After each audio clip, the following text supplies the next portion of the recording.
Hello, మస్తు మందికి chicken biryani అంటే మస్తు ఇష్టం ఉంటుంది. కానీ ఈ ఎగ్ దమ్ బిర్యానీ కూడా సేమ్ ఫ్లేవర్ సేమ్ టేస్ట్ తోటి అయితే కిరాక్ ఉంటుంది.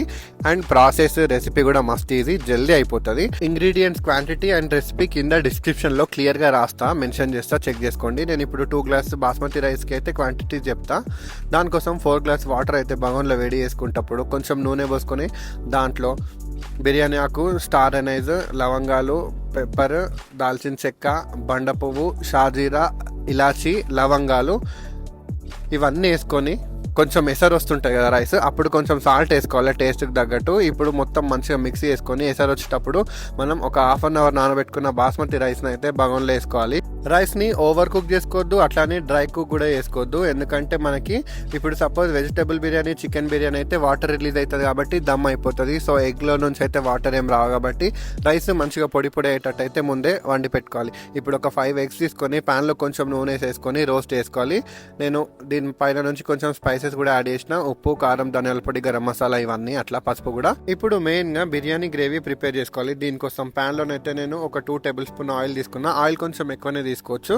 అండ్ ఇప్పుడు చాప్ చేసుకున్న ఆనియన్స్ వేసుకొని ఒక 5 minutes ఫ్రై చేసుకొని అల్లం వెల్లుల్లి పేస్ట్ వేసుకుందాం. తర్వాత మళ్ళీ ఒక 2 minutes ఫ్రై కాగానే ఒక 4 to 5 tomatoes అయితే పేస్ట్ చేసుకొని దీంట్లో వేసుకొని కలుపుకొని ఒక 5 minutes వదిలేయాలి.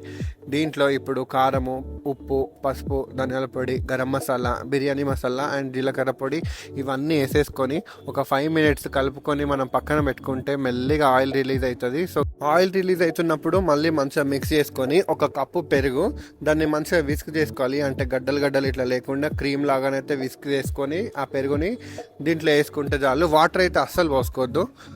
ఇప్పుడు థిక్ గ్రేవీ మొత్తం మస్తు మంచిగా రెడీ అయిపోతుంది.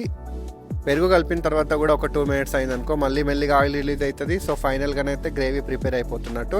దీంట్లోనే పుదీనా, కొత్తిమీర కూడా కావాల్సినంత గ్రేవీలోనే కలిపేసుకోవాలి. గ్రేవీ, రైస్ ఇప్పుడు అన్నీ రెడీ ఉన్నాయి అండ్ బాయిల్డ్ ఎగ్స్ కూడా ఉన్నాయి. కొంచెం ఫ్రైడ్ ఆనియన్స్ కూడా పక్కన పెట్టుకోవాలి. ఇప్పుడు మెల్లగా మనం ఒకటి లేయర్ అయితే వేసుకోవాలి. బగోన్లో ఒక పెద్ద గిన్నె తీసేసుకొని దాని బేస్ కొంచెం తిక్కుగా ఉండాలి. దాంట్లో ఫస్ట్ గ్రేవీ అయితే వేసుకొని పైన నుంచి ఒక లేయర్ రైస్ వేసిన తర్వాత మళ్ళీ కొంచెం గ్రేవీ వేసుకోవాలి, ఇంకొక లేయర్. ఈ గ్రేవీని రైస్ మీదనైతే వేసేసుకొని మొత్తం కవర్ అయ్యేటట్టు స్ప్రెడ్ చేసుకుంటే చాలు. లాస్ట్కి ఇంకొక లేయర్ అయితే రైస్ దీంట్లో వేసేసుకోవాలి మిగిలింది. రైస్ కొంచెం పొడి పొడి అయితే మస్తు మంచిగా ఉంటుంది బిర్యానీ తినేటప్పుడు కూడా.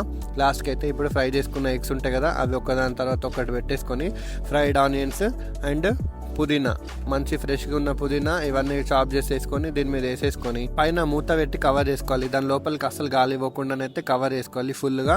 ఇట్లా ఇప్పుడు స్టవ్ చిన్నగా పెట్టి ఒక 20 minutes మనము దమ్ చేసుకుంటే చాలు, ఎగ్ దమ్ బిర్యానీ అయితే రెడీ అయిపోతుంది. ఇప్పుడు దీన్ని మసాలా మొత్తం మిక్స్ అయ్యేటట్టు మంచిగా కలుపుకోవాలి. ఎగ్స్ అయితే అసలు బ్రేక్ చేసుకోకండి. ఇప్పుడు ఎగ్ దమ్ బిర్యానీని రైతా తోటి లేకపోతే మిర్చి కసాలని లేకపోతే ఏదైనా గ్రేవీతో తీసుకున్నా కూడా మస్తు మంచిగా ఉంటుంది. చూడడానికి ఎంత పర్ఫెక్ట్గా ఉందో టేస్ట్ కూడా అంతే మంచిగా ఉంటుంది.